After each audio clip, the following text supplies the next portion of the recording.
अस्सलामुअलैकुम, आप देख रहे हैं के न्यूज HD। मैं हूं हारिस अली शाह गिलानी। चलते हैं आज की अहम खबरों की तरफ। ताज़ा तरीन खबरों से बाखबर रहने के लिए हमारा चैनल सब्सक्राइब कीजिए।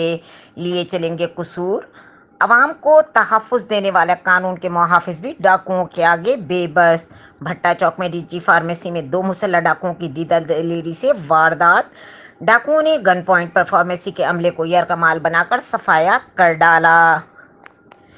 मुसल्लह डाकुओं ने फार्मेसी में पुलिस यूनिफॉर्म में आने वाले मुलाजिम को भी नकदी और मोबाइल से महरूम कर दिया। पुलिस मुलाजिम फार्मेसी मुलाजमीन से लूटमार की फुटेज भी सामने आ गई।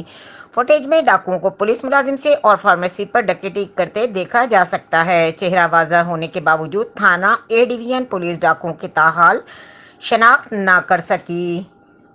मजीद खबरों और अपडेट्स के लिए हमारे साथ रहिएगा। तब तक के लिए अपना ख्याल रखिएगा। अल्लाह हाफिज।